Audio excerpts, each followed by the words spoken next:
Toda morte ela tem uma anunciação. Estamos falando especificamente sobre o processo de morte. Aquela morte em que há uma doença, um adoecimento e que de alguma forma existe um processo de declínio. Mesmo que seja um declínio que não seja sentido, mas há ali um processo de declínio, de morte celular, de adoecimento e que leva efetivamente à morte. Nesses casos há uma anunciação muito clara da morte. E essa anunciação ela é necessária. É necessária porque o sujeito vai ter a possibilidade de rever a sua história. Ele vai ter a possibilidade de reeditar os seus conceitos, de revisitar os seus afetos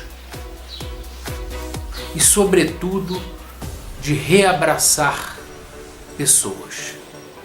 A gente se pergunta por que essa anunciação ela acontece.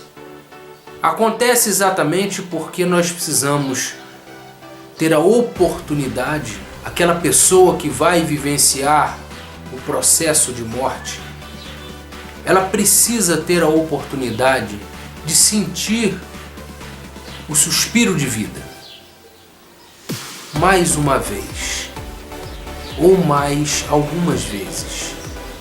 Mas não de uma vida, essa vida do cotidiano, que a gente vive aí no dia a dia, no corre-corre, uma vida atribulada, uma vida esquecida.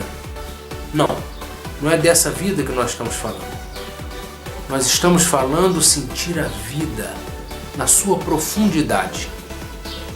Sentir a vida com calma, com as percepções muito atentas. Sentir a vida com a sobriedade insana da incerteza do amanhã. É exatamente quando essa pessoa se encontra com a morte. Quando ela sente a morte se aproximando. Ela visualiza o seu processo de morte. E aí ela vai ter essa oportunidade única de refletir minuciosamente sobre a sua vida, sobre a sua história e sobre a sua existência. Então, a partir daí, ela vai ressignificar o seu estar no mundo.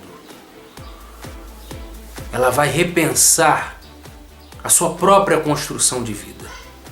Tudo o que se passou, tudo o que ela fez, tudo o que aconteceu. É o que a gente chama de encontro com a sua finitude. Agora, o que a gente constata é que esse impacto, esse breakdown, ele não é apenas no sujeito que vai vivenciar o processo de morte, mas também naqueles entes próximos.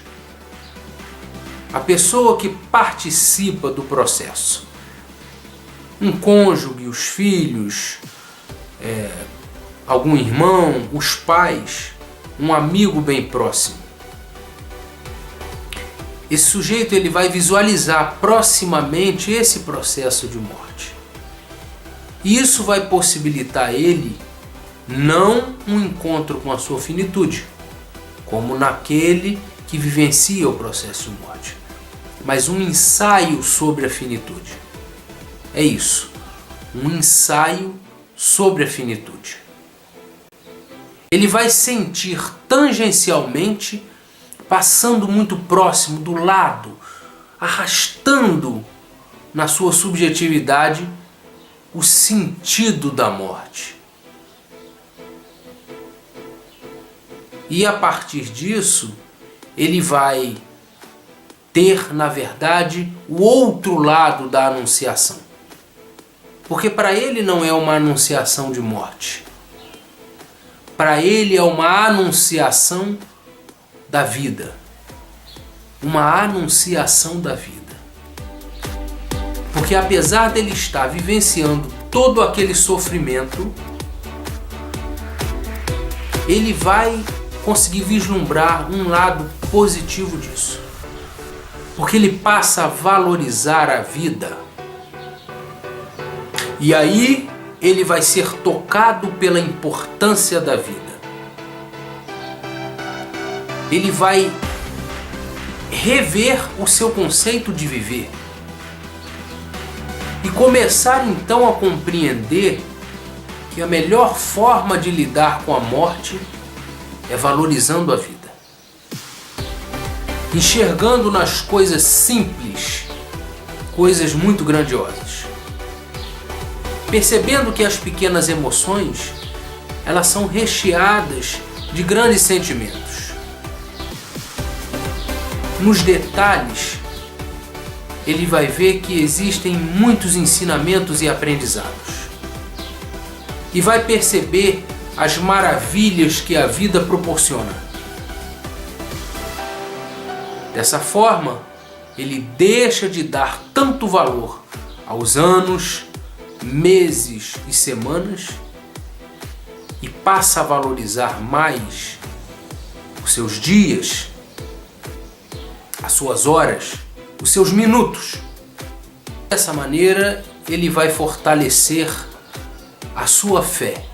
Sim, a fé no outro, a fé em si mesmo, a fé na vida, a fé na sua força interior, a fé em Deus, a fé na natureza.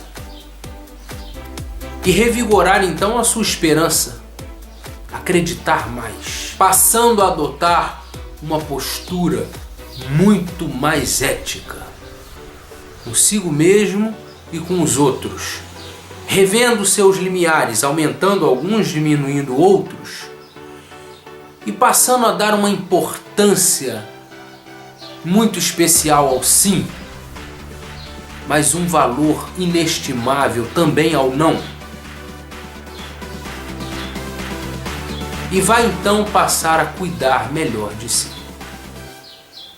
Cuidar de si.